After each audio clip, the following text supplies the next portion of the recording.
Olá, meninos, tudo bem? Eu sou a professora Fernanda Pimenta, professora de Biologia do CFMG, e hoje nós teremos mais uma aula para os alunos da terceira série sobre relações ecológicas. Então, vamos lá. Bom, gente, primeiramente, o que é ecologia? Ecologia é o estudo dos seres vivos e do ambiente, das relações que ocorrem entre esses seres vivos e o ambiente, ou seja, as relações que ocorrem dos seres vivos com eles, entre os seres vivos e desses seres vivos com o ambiente. Bom, níveis de organização da ecologia, que nós já vimos na nossa última aula.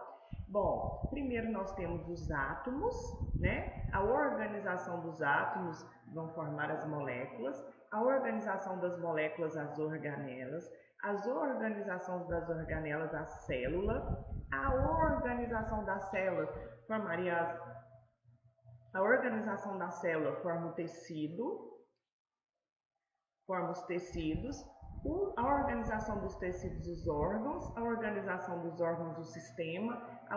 O que é sistema? Sistema respiratório, sistema urinário, sistema endócrino, sistema...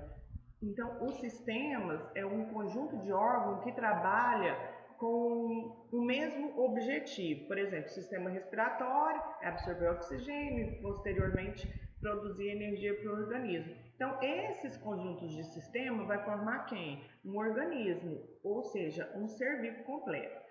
Um conjunto de indivíduos de mesma espécie, lembra, aqueles que podem cruzar em condições naturais e gerar descendente fértil, vai formar uma população. O conjunto de populações, ou seja, de indivíduos de espécies diferentes, coexistindo em uma mesma área, vai formar uma comunidade. Um conjunto de comunidade, que são os seres vivos, mais o ambiente, ou seja, os seres bióticos, mais os fatores abióticos, vai formar o ecossistema. Aqui. O conjunto de ecossistema vai formar os biomas. E um conjunto de bioma forma biosfera. Por exemplo, um ecossistema. A Serra de Caldas é um bom exemplo de ecossistema. Um aquário é um bom exemplo de ecossistema. Agora, o cerrado é um bioma. E a união de todos os biomas mundiais vai formar a biosfera. O que é bio? Vida. É a esfera de vida, toda a vida que existe no planeta. Então, olha só. Então, aqui a gente colocou em escala. Essa é uma escala de quantidade, mais ou menos. Bom, então a população, o conjunto de população, né, vai formar uma comunidade, o conjunto de comunidade é o ecossistema, e o conjunto de todos os ecossistema forma a biosfera, e forma o bioma, e todos os biomas vão formar a biosfera. A população, crescimento populacional, o que é isso? É o crescimento de uma determinada população, a reprodução. Porque o ideal é que qualquer população ela tem uma taxa de crescimento. E essa taxa de crescimento, ela é a taxa de natalidade menos a taxa de mortalidade. E a taxa de natalidade tem que ser maior, porque senão, se a taxa de mortalidade começa a ser maior, a espécie pode entrar em um processo de extinção. Então, o crescimento populacional, obviamente, está relacionado com a população das espécies. Relações entre as espécies. O que é uma comunidade? A comunidade ela vai ser formada pela relação entre as espécies, entre espécies diferentes. Mudança no ecossistema. O que é isso? O ecossistema ele pode passar por transformações, que nós chamamos isso de, às vezes, de sucessão ecológica. Vamos pegar um exemplo. Infelizmente, o Pantanal pegou fogo, né? Esses dias, muitos hectares do Pantanal foi totalmente destruído e devastado. Isso vai gerar uma mudança naquele ecossistema, né? Uma mudança, infelizmente, uma mudança negativa, mas é uma mudança. E isso vai ocasionar um processo de sucessão ecológica. Agora, as espécies menores, na região que foi totalmente queimada, devastada, elas vão se estabelecer. À medida que essas espécies menores, principalmente de planta, elas vão morrendo, vai fertilizando o solo, e aí outras espécies de plantas têm condições de se sustentar, e aí os animais começam a vir. Então, os ecossistemas, eles estão sujeitos a mudanças. Essa mudança ela pode ser por causa de um fator natural, como, por exemplo, um terremoto, um processo de vulcanismo, entre outras coisas naturais, ou ela pode acontecer por causa da interferência do ser humano, que foi no caso do Pantanal com as queimadas. Bom, e a biosfera, ela está relacionada com a interrelações entre todos os biomas do planeta. Não existe, gente, um muro que separa, por exemplo, a taiga da tundra, ou que separa a floresta tropical da floresta temperada. Não existe um muro. Então, esses biomas todos, eles estão interligados e um depende do outro. Se a gente tem um problema ecológico muito grande aqui na Amazônia, o mundo inteiro pode acabar sendo influenciado de alguma forma. Às vezes, milhares de quilômetros do Pantanal pode ser prejudicado por causa das queimadas que ocorreram aqui. Então, os ecossistemas, a biosfera, ela está ligada. O clima do planeta como um todo está ligado. Então, quando a gente tem uma catástrofe ecológica muito grande em um determinado ponto do planeta, as consequências elas não ficam só naquela região, certo? Então, vamos lá. Bom, hoje nós vamos falar sobre relações ecológicas. O que é uma relação? A relação ecológica é aquela que acontece entre seres vivos. É algumas relações que vão acontecer entre seres vivos de mesma espécie e seres vivos de espécies diferentes. Para isso, a gente tem algumas denominações. Por exemplo, aqui ó, relação ecológica específica. A relação ecológica intraespecífica, pensa que esse prefixo significa dentro, de dentro. Então, são aquelas relações que ocorrem entre indivíduos de mesma espécie. As relações ecológicas interespecíficas são aquelas que estabelecem entre indivíduos de espécies diferentes. Quer ver? Eu vou te dar um exemplo. Uma relação intraespecífica é aquela relação que acontece com as abelhas, certo? Elas vivem em uma sociedade onde cada membro ali tem uma função intraespecífica entre indivíduos de mesma espécie. As relações interespecíficas são entre indivíduos de espécies diferentes. Por exemplo, um leão que se alimenta de uma zebra. É uma relação interespecífica entre animais de espécies diferentes, o leão e a zebra. Essa relação se chama predatismo, certo? Agora, além disso, a gente ainda tem relações harmônicas e relações desarmônicas.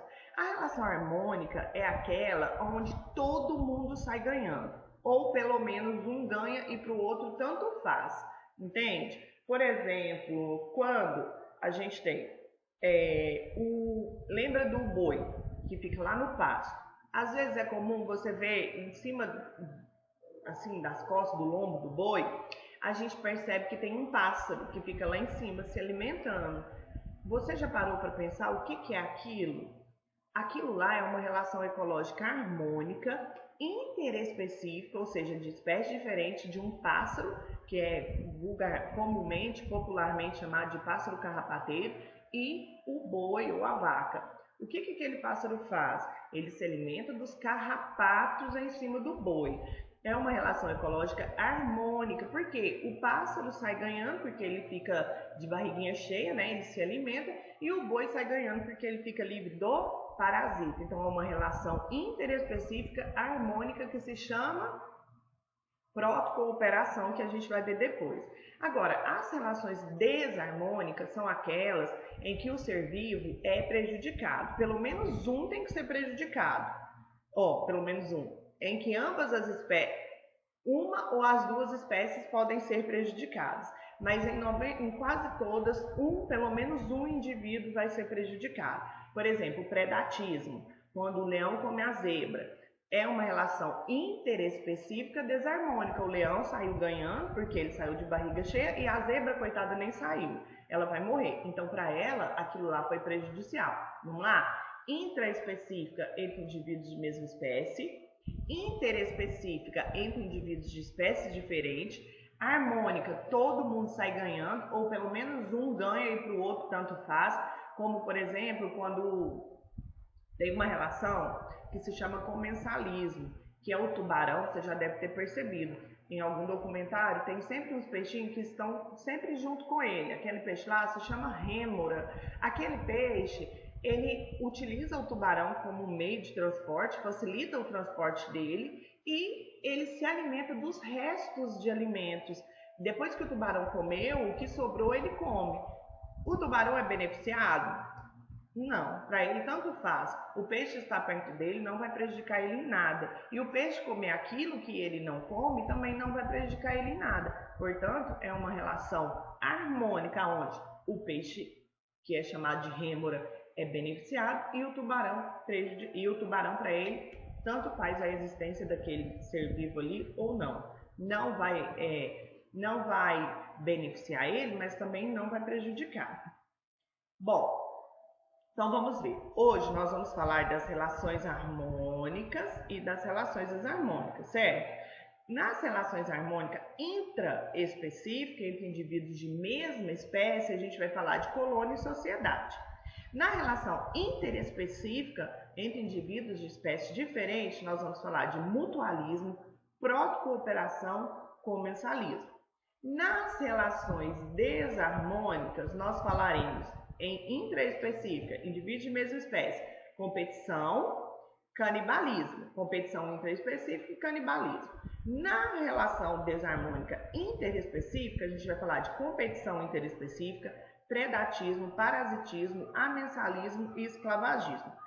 Muito provavelmente, muitas dessas relações aqui, às quais eu me refiro, você já ouviu falar, e algumas não. Então vamos lá, para você aprender, certo? Então, olha só, meninos. Primeira coisa, nós vamos falar das relações harmônicas.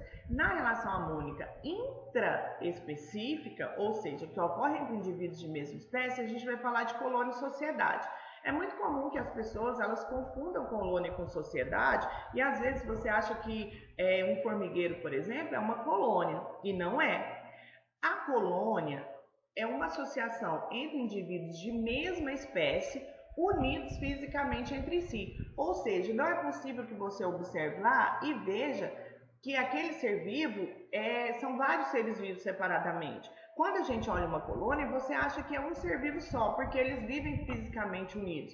Como, por exemplo, corais, bactérias, caravelas, a caravela do mar, que eu já vou mostrar a imagem para vocês. Ou seja, no caso de colônia, é uma relação intraespecífica de indivíduos de mesma espécie harmônica, onde os indivíduos vivem fisicamente unidos e pode acontecer uma divisão de trabalho ou não. Na maioria dos casos, cada indivíduo naquela colônia ele vai ter uma determinada função, cada grupo de indivíduos. Ou essas funções elas podem não ser divididas. Mas o que é importante você saber? Que na relação de colônia, ela é intraespecífica harmônica, onde os indivíduos vivem juntos e fisicamente unidos.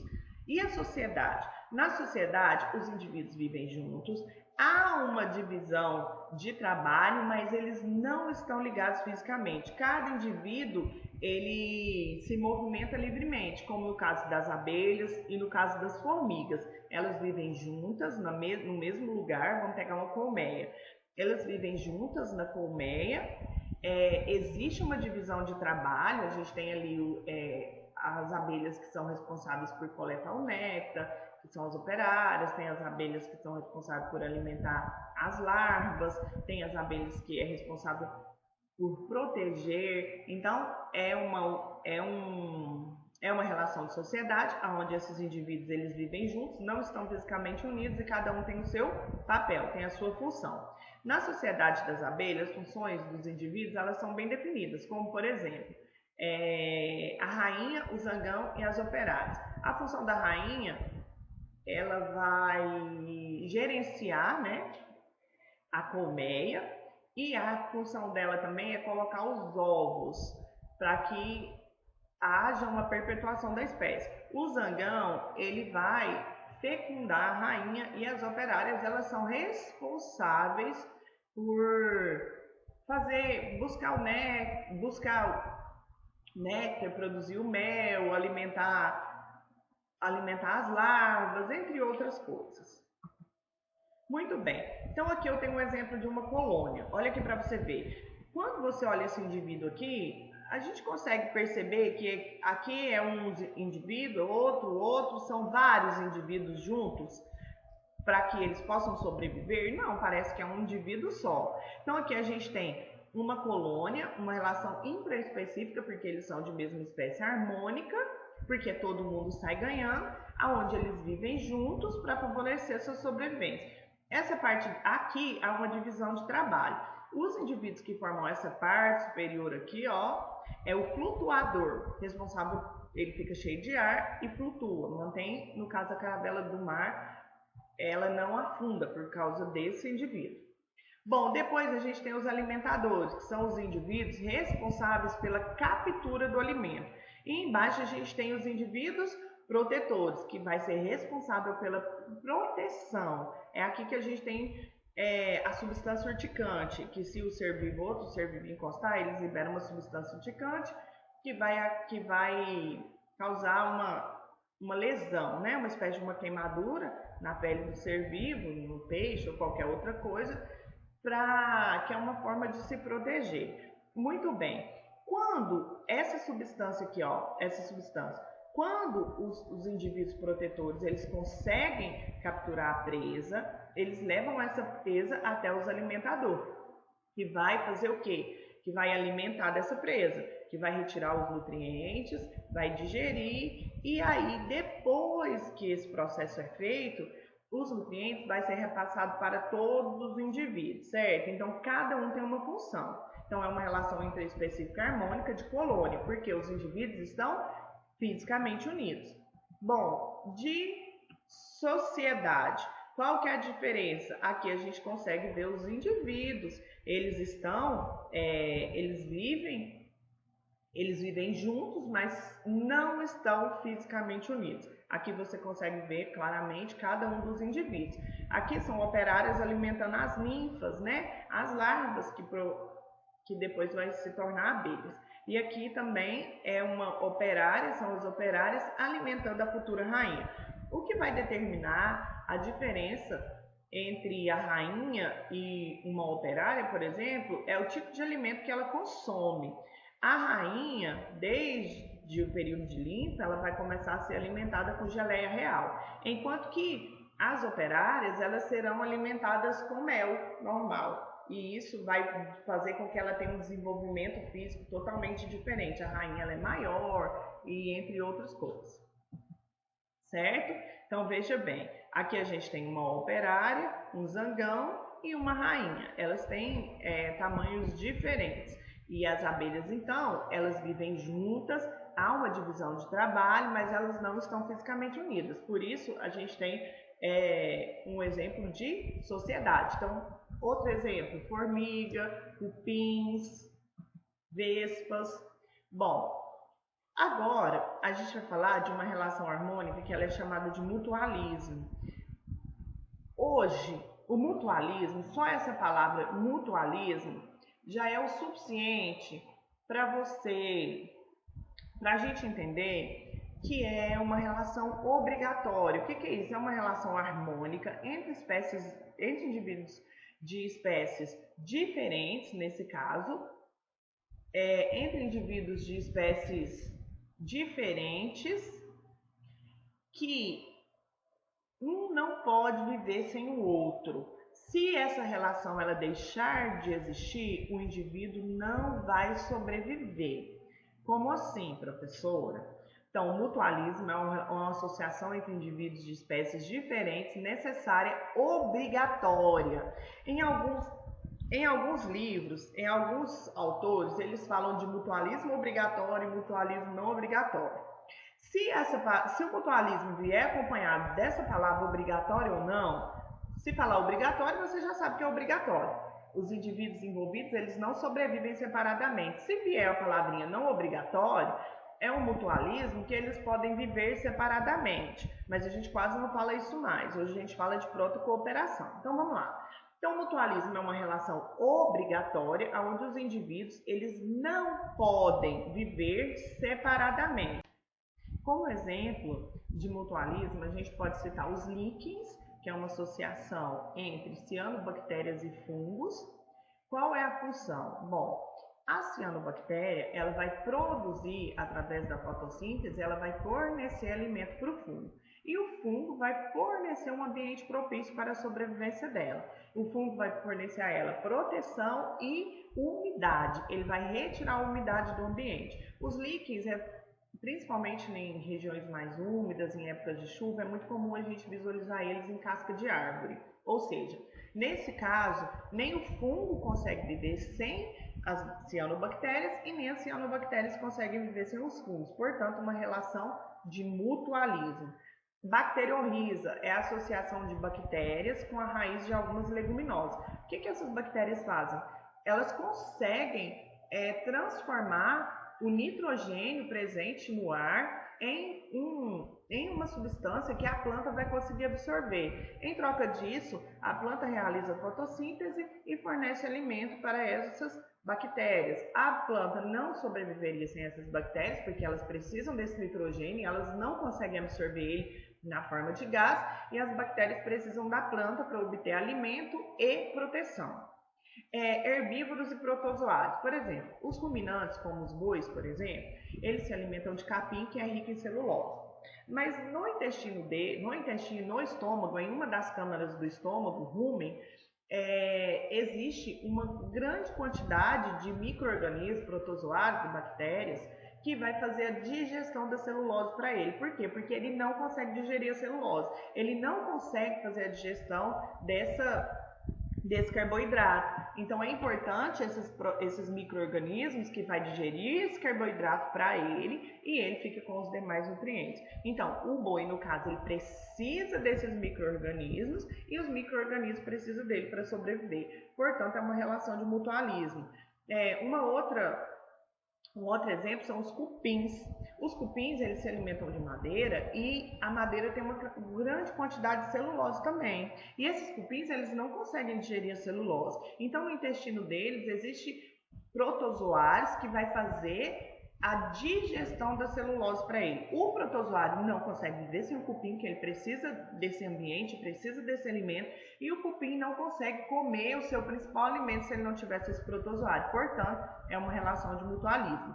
Interespecíficas, porque ocorrem entre indivíduos de espécies diferentes, e harmônica, onde todo mundo sai beneficiado.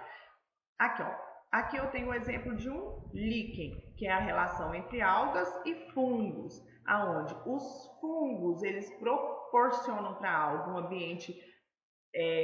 ambiente adequado à sua sobrevivência, retirando a umidade do ar e também protegendo, e a alga realiza a fotossíntese, e a alga vai realizar a fotossíntese fornecendo alimento para o fungo. Lembrando que essa associação ela pode acontecer entre algas e fungos ou cianobactérias, que são as bactérias capazes de realizar a fotossíntese, né?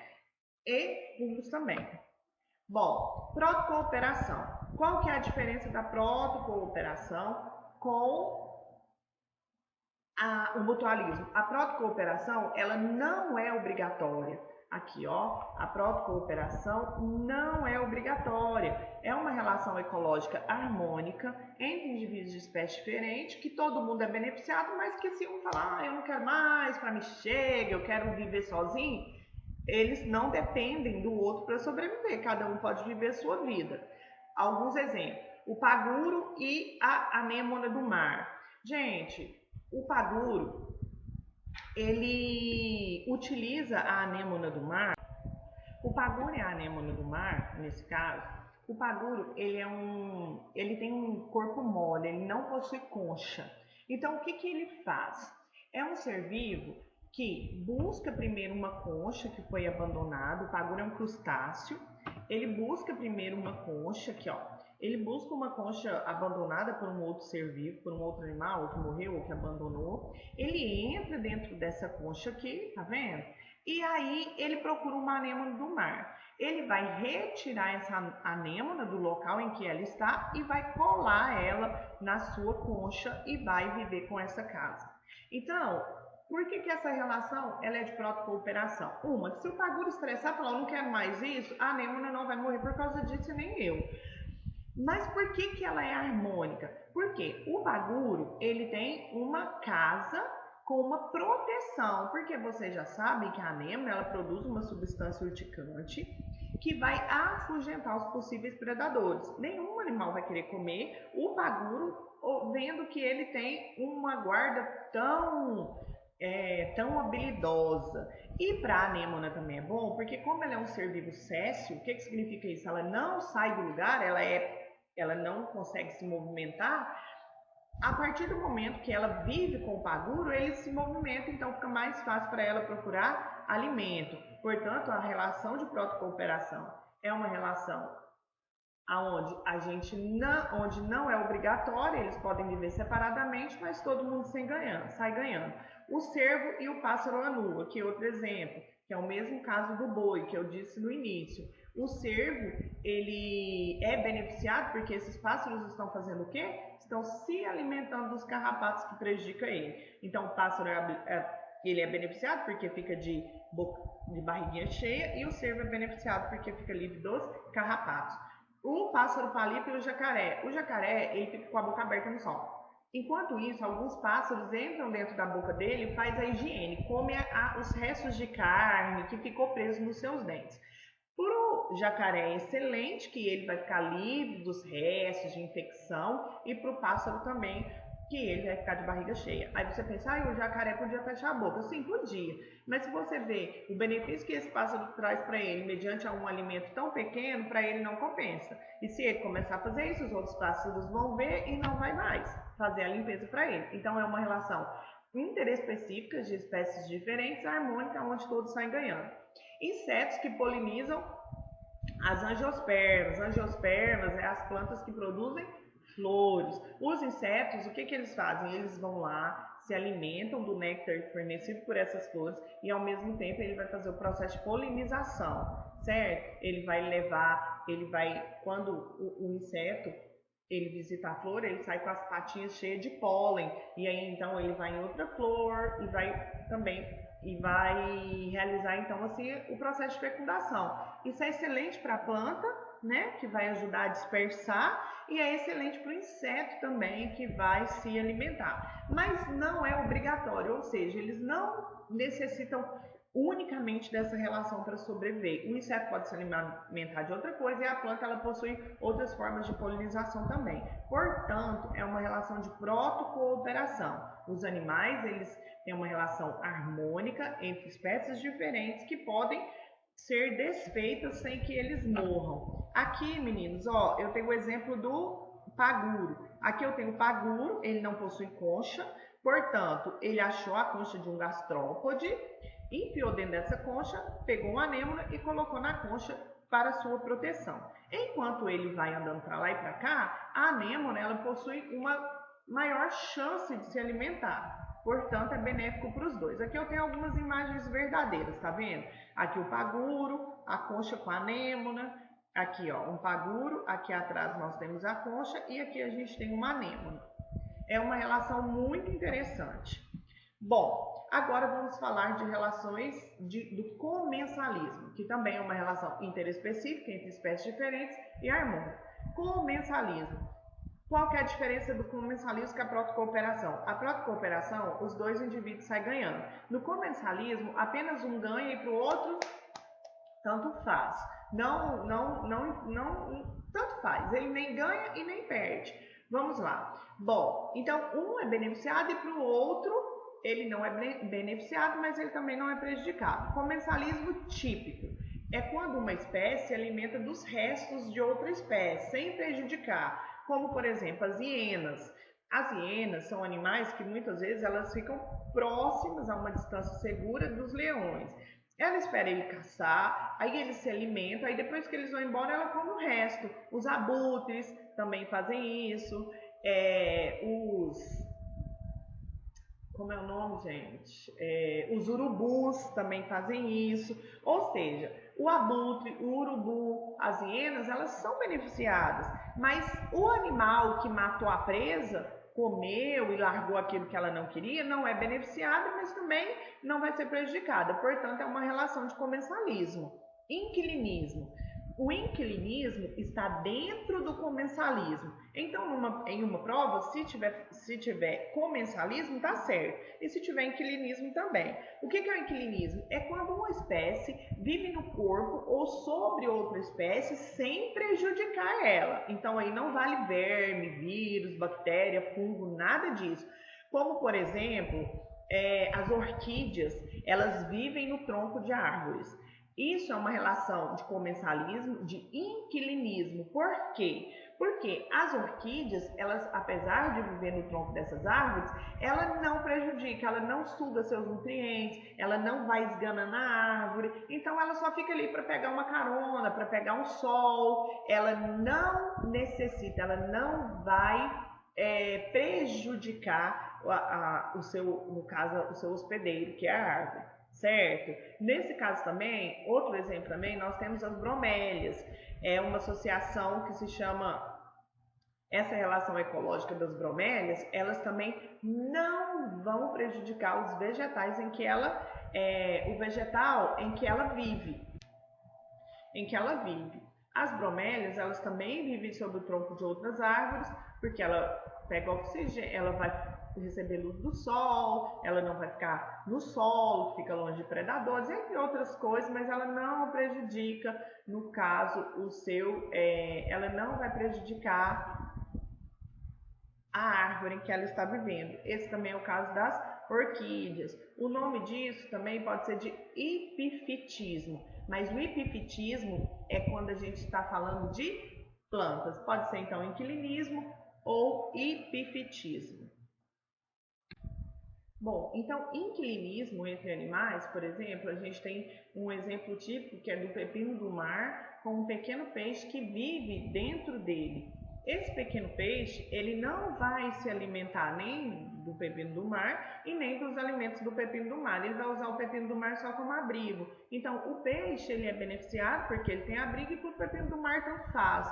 Não prejudica ele em nada. Por isso, é uma relação de inquilinismo. Quando a gente fala especificamente de planta, a gente pode chamar essa relação de epifitismo, certo? Porque tanto as bromélias quanto as orquídeas, elas utilizam o galho, o tronco da árvore, apenas de sustentação, para ficar mais fácil para ela receber um pouco de luz solar, para retirar o oxigênio, mas ela vai produzir a sua fotossíntese, produzir o seu alimento sem prejudicar o ser vivo, sem prejudicar a planta. Forésia é uma relação na qual uma espécie usa a outra como meio de transporte, como por exemplo o tubarão e o peixe rêmora, que eu já havia dito. O tubarão ele vai facilitar o transporte do peixe rêmora, que fica junto com ele, né? Muitas vezes ele se liga no tubarão e vai ser transportado. Isso não vai prejudicar o tubarão, mas também não vai beneficiar. Bom, aqui, meninos, eu trouxe para você, o pepino do mar, tá vendo? E aqui a gente tem um pequeno peixe saindo dele. Esse peixe, o que esse peixe faz? Ele usa o pepino do mar como abrigo, mas ele não prejudica o pepino do mar. Por isso é uma relação de inquilinismo. Aqui, epifitismo é quando a gente tem uma planta, que pode ser uma bromélia, por exemplo, uma orquídea, que está sobre o tronco de uma árvore, mas ela não prejudica essa árvore, porque ela realiza sua própria fotossíntese, absorve água do ambiente, quando chove as suas raízes absorvem água, então ela não vai trazer prejuízo para a árvore, certo? Relações, agora nós vamos passar para as relações ecológicas intraespecíficas desarmônicas. Qual que é a desarmônica? É aquela onde pelo menos um dos seres vivos tem que ser prejudicado. Entre essas, hoje a primeira que nós vamos falar é sobre a competição. O que é competição? Por exemplo, tem uma competição de baralho. Alguém vai perder e alguém vai ganhar, certo? No caso da competição entre os seres vivos, a intraespecífica ela ocorre entre indivíduos de mesma espécie, como por exemplo, vamos pegar aí o lobo-guará. Existe uma determinada quantidade de lobo-guará em uma determinada região do cerrado. Esses animais, eles vão competir por abrigo, eles vão competir por alimento, eles vão competir pela fêmea. Se a gente tem pelo acasalamento ou companheiro sexual, se a gente tem uma determinada quantidade de lobos em uma área grande o suficiente para todo mundo, essa competição ela não vai atrapalhar o crescimento dele. Mas se de repente a gente tem uma super reprodução e aí então a competição ela é um fator que vai ajudar a regular o tamanho populacional. Porque suponhamos que não tenha predador para esse animal. Então, como que ele vai morrer? Se ele tiver alimento infinito e espaço infinito, ele vai crescer infinito.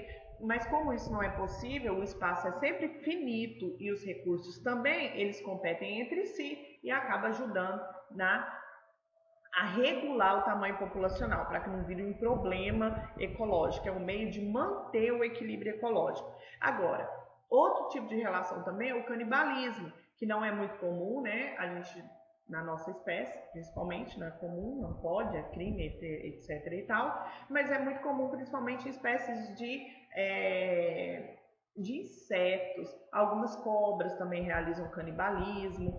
Bom, aqui, o que é o canibalismo? É quando um animal se alimenta de outro da sua espécie. Normalmente isso acontece após o acasalamento. A fêmea, depois do acasalamento, ela fica muito cansada, ela precisa de energia para a postura dos ovos depois, e aí então ela aproveita o cansaço do parceiro e ela se alimenta dele. Aqui, ó, eu tenho o exemplo da competição intraespecífica, tá vendo? São dois animais que estão brigando provavelmente pela fêmea, ou por alimento, ou por território. E aqui nós temos o louva-a-Deus. Depois do acasalamento, a fêmea literalmente come o seu parceiro. E a gente também tem o exemplo da viúva negra, que é a aranha que a gente mais fala. Por que ela é conhecida como viúva negra? Porque depois do acasalamento, ela vai se alimentar do seu parceiro, né? Eu, se fosse uma aranha macho dessa espécie, eu ia morrer sem nunca acasalar, mas cada um, né, com as suas preferências e necessidades. Então, no canibalismo, um animal de mesma espécie se alimenta de outro. Isso pode acontecer também em espécies de répteis, várias espécies. Bom, competição interespecíficas. Aí é uma competição que acontece entre indivíduos de espécies diferentes. Mas eles são de espécies diferentes, mas apresentam o mesmo nicho. Eles se alimentam do mesmo alimento, eles vivem na mesma região. Então essa competição, ela vai acontecer por causa de quê? Por causa do alimento, ou ela vai acontecer por causa da água, ou ela vai acontecer por causa do espaço. A disputa pelo recurso ambiental é um fator importante também para o controle das populações. Quando uma competição é muito severa, uma das espécies pode ser eliminada, ou seja, se uma das espécies não consegue alimento, não consegue abrigo, ou essa espécie pode morrer ou pode forçar ela a migrar, a sair daquela região em busca de uma outra região que haja alimento e espaço para ela. Bom, gente, por isso que é muito importante que a gente nunca pegue uma espécie que não é de uma determinada região e leve para aquela região. Por quê? Porque a gente pode causar um desequilíbrio. Um desequilíbrio porque pode não haver predador para essa espécie, pode não haver nenhum tipo de competição e ela pode crescer exageradamente, trazendo prejuízo para as espécies que já são daquela região. É muito perigoso, então, que a gente coloque uma espécie de uma outra região em um determinado local, porque isso pode causar um grande desequilíbrio ecológico. Como exemplo de relação interespecífica desarmônica de competição, a gente tem o predatismo, a gente tem, por exemplo, aqui ó, eu tenho indivíduos de mesma espécie, nesse caso aqui é relação interespecífica entre indivíduos de espécie diferente. Só que o exemplo que eu trouxe aqui para vocês é intraespecífica, entre indivíduos de mesma espécie. Aqui a gente tem a luta de ursos polares pela fêmea, pelo espaço, leões, aqui a gente tem antílopes. Essa daqui é intraespecífica, entre indivíduos de mesma espécie. A intraespecífica é entre indivíduos de mesma espécie. Canibalismo também. Aqui, apesar de eu ter falado sobre a interespecífica, essas três imagens aqui é intraespecífica, entre indivíduos de mesma espécie.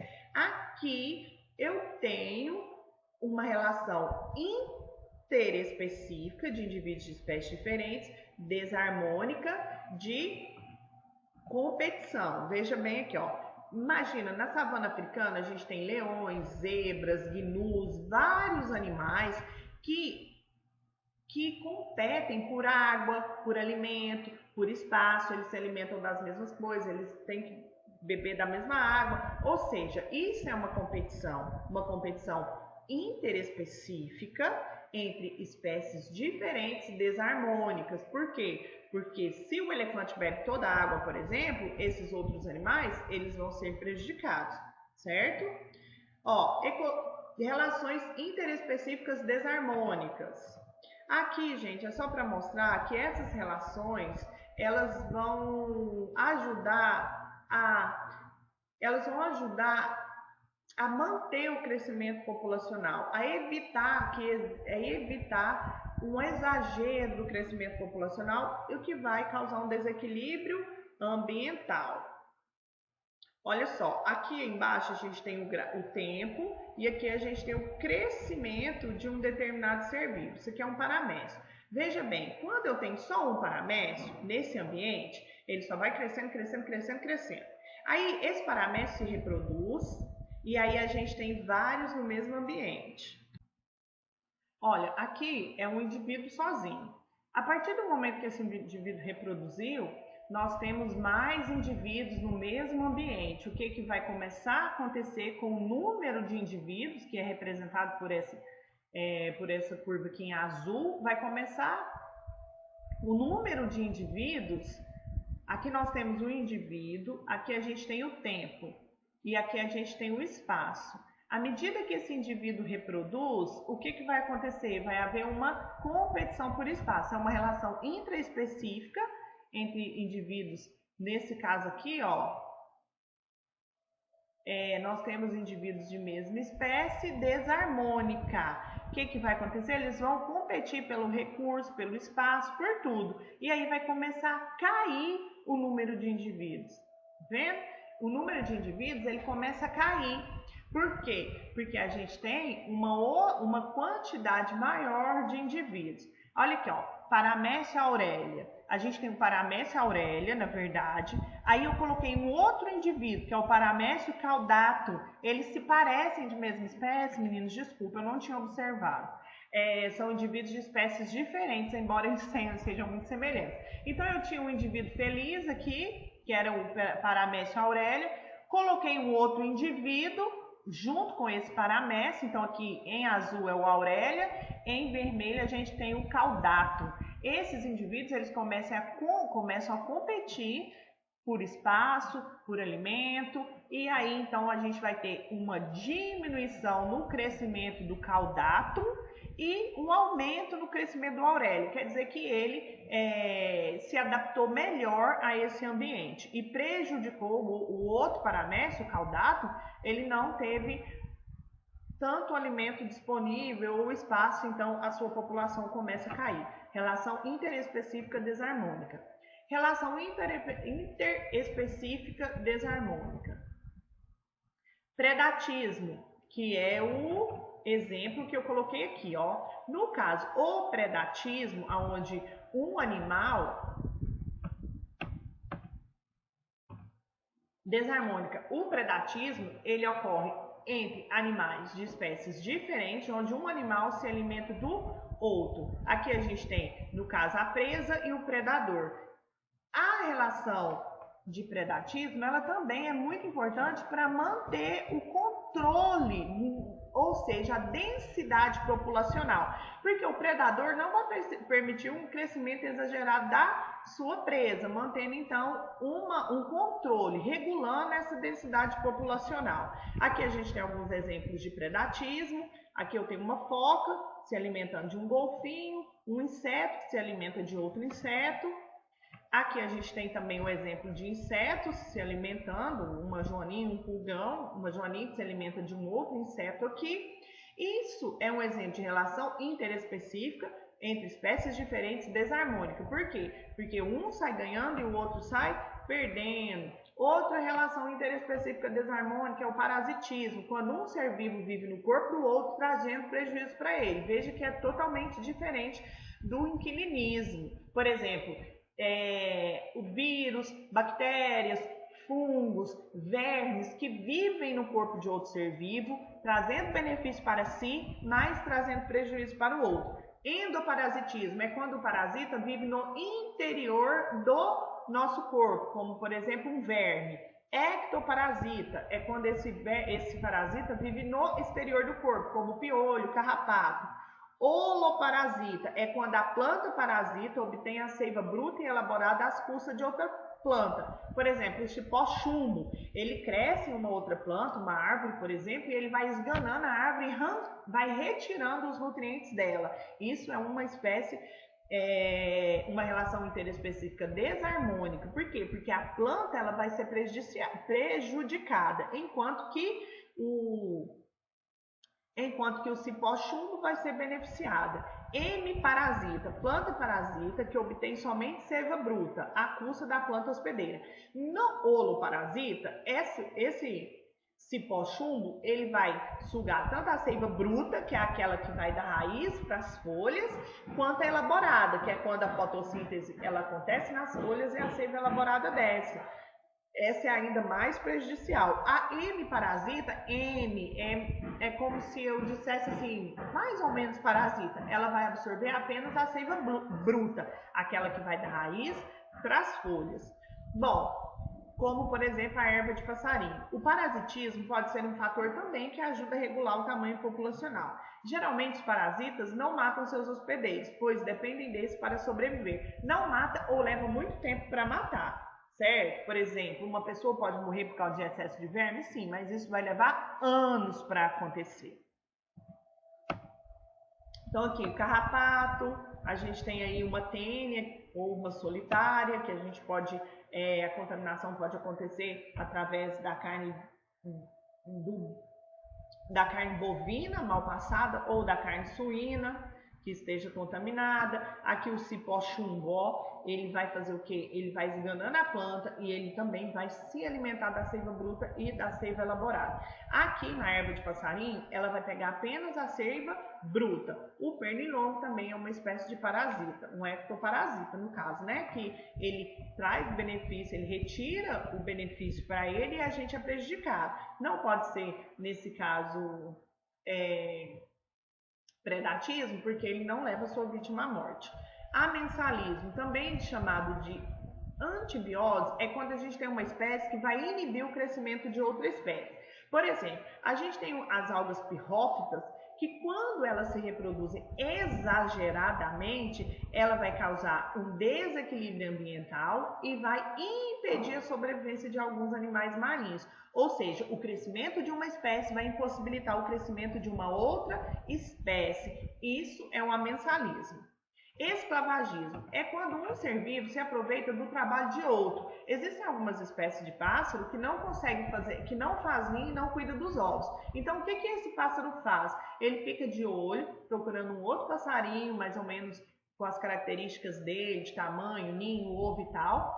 E, como por exemplo, o chupim, ele fica observando. Quando o pássaro sai do ninho, ele corre lá e coloca os seus ovos. Quando o pássaro volta, ele não percebe a diferença dos seus próprios ovos com o ovo invasor. E aí, então, ele vai chocar até a eclosão. E também, o que é adaptação? É algumas formas especiais que os animais encontraram algumas formas especiais que os animais encontrou para sobreviver. A camuflagem. O que é camuflagem? É quando o animal ele consegue se esconder no ambiente. Ele tem a coloração do ambiente, a forma do ambiente. Olha aqui para você ver. Vê se isso aqui parece um inseto. Aqui nós temos um inseto que se parece muito com a planta. É uma camuflagem. Quando o outro animal olha, ele não vai perceber a sua existência aí. Aqui a gente também tem o exemplo de um pássaro, tá vendo? Ele se parece muito com esse... parece que ele é uma continuação desse toco aqui. Aqui nós temos uma coruja que tem a coloração muito parecida com o tronco da árvore. Isso é uma espécie de camuflagem. Bom, o mimetismo é quando um animal ele imita outro animal. Ou seja, ele se parece com um animal aonde traz algum benefício para ele. Por exemplo, aqui a gente tem duas espécies de borboleta, a monarca aqui embaixo. Gente, essa borboleta aqui, ó, que é a vice-rei, ela é palatável, ou seja, ela não tem um sabor desagradável. Enquanto que a borboleta monarca, ela tem um sabor extremamente desagradável para os animais.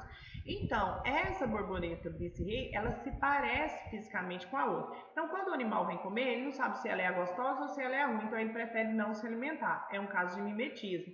Esse pássaro aqui, ó, se chama urutau. Nesse caso aqui é camuflagem. Por quê? Porque ele se camufla no ambiente. Quando você olha, se não olhar com bastante atenção, você vai achar que ele é uma continuação desse toco aqui. O mesmo acontece com essa coruja e com esse inseto. Olha só, nós temos também um caso de mimetismo, quando um animal se parece com o outro que é venenoso. A coral venenosa verdadeira, ela é venenosa. A sua cor mostra que ela é uma cobra venenosa, né? Uma cor que fala, ó, fica longe. Aí a gente tem a coral falsa, que não é venenosa, mas nem nós e nem os outros animais vai arriscar. Eles não vão arriscar eles não vão se arriscar se eles não têm certeza se é venenosa ou se não é venenosa. Aqui a gente tem uma larva que imita uma cobra, tá vendo? Olha aqui, ó, na verdade isso daqui é um réptil. Ela imita uma cobra. Quando você olha, não é uma larva, é um réptil. Ela é tipo Aqui, meninos, é uma lagarta.